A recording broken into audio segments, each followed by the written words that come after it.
let me ask you something. What if I told you that one of the world's most powerful financial and political players is a country you could literally drive across in about an hour? Well, that's Luxembourg for you. It's a nation that proves when it comes to global influence, size really doesn't matter. Okay, so what is this Luxembourg paradox we're talking about? Really, it all boils down to one big question.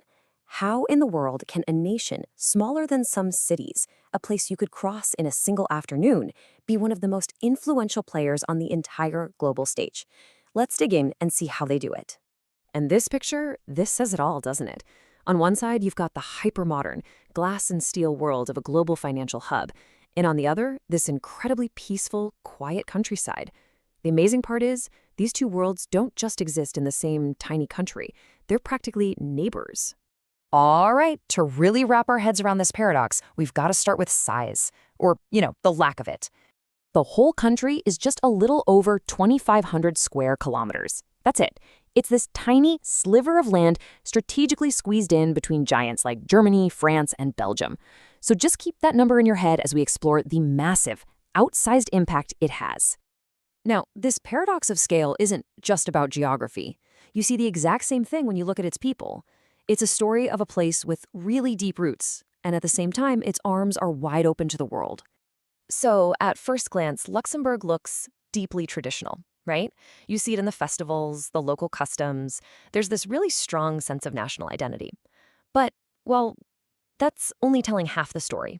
Because, get this, an incredible 38.6% of the people who live in Luxembourg are actually foreign residents. That's nearly 4 out of every 10 people you'd meet on the street. And that's not just some statistic. It fundamentally shapes the entire character of the country. And this chart really drives home just how international it is. You've got these huge communities from Portugal, France, and all over. It's less of a melting pot, It's more like a beautiful mosaic. It really makes it one of the most unique places, socially, in the very heart of Europe. So all of this multiculturalism, it's totally connected to its economy. And Luxembourg's economic story, it's not some slow and steady climb. No, it's a story of a dramatic, almost total transformation that was born out of a major crisis. For decades, Luxembourg was an industrial powerhouse. Its whole identity was forged in steel. But when the global steel industry collapsed back in the 70s, the country faced a massive existential crisis. It had to completely reinvent itself, and it had to do it fast. And wow, did they ever pivot. The results were just staggering. I mean, look at these numbers. In about 30 years, the entire economy did a complete 180. Industry's share just plummeted from over half the economy down to just 16%. Meanwhile, services, powered by finance, absolutely soared to over 83%. That is one heck of a transformation. This stunning economic reinvention didn't just happen in a vacuum. It was possible because Luxembourg's leaders had this incredible foresight to place their small nation at the absolute core of a brand new, audacious project, the European Union. And they were in on it from day one. As a founding member of the precursor to the EU way back in 1952, Luxembourg's leaders, like Joseph Beck, you see here, made sure their tiny nation would have a big, loud voice in shaping Europe's future. And here's the key takeaway.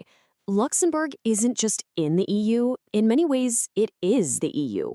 It's one of the 3 main capitals, and it's home to some of the most vital institutions. We're talking the Court of Justice, the European Investment Bank, the Secretariat of the European Parliament. The list just goes on. And its influence is tangible, in a way that almost no other country can claim. You know that agreement that allows millions of us to travel all over Europe without a passport? The Schengen Agreement? Yep. It was born right there, in the tiny village of Schengen, Luxembourg. This dynamic blend of local identity and a global outlook, it's not just in its politics or its economy. It actually defines Luxembourg's culture. It's a place where you'll find these ancient traditions, like the unique hopping procession of Echternach. It's actually a UNESCO heritage thing. And it exists right alongside this thriving, cutting-edge contemporary dance and art scene that pulls in talent from all over the globe. This cultural mix is literally etched into the landscape. You can stand in one spot, see medieval castles off in the distance, and then just turn your head and see these futuristic buildings that house European institutions. It's the past and the future coexisting right there in front of you. So when you really look closely, The Luxembourg paradox isn't a contradiction at all. It's a masterclass in balance. It's this finely tuned national strategy of adaptation, integration, and, let's be honest, punching far, far above its weight. A former Prime Minister, Jacques Santer, captured this perfectly. He said, "We are condemned to be Europeans." For Luxembourg, being European wasn't just a choice, it was a strategic necessity. It was the pathway to survival and prosperity, and they embraced it more fully than almost any other nation. Which leaves us with one final thought to chew on. In a world that so often demands that we choose, that we pick a side, that it has to be either or, maybe Luxembourg's real genius is its mastery of both and. Perhaps the real secret to success isn't in choosing a side, but in mastering the delicate, powerful art of being both.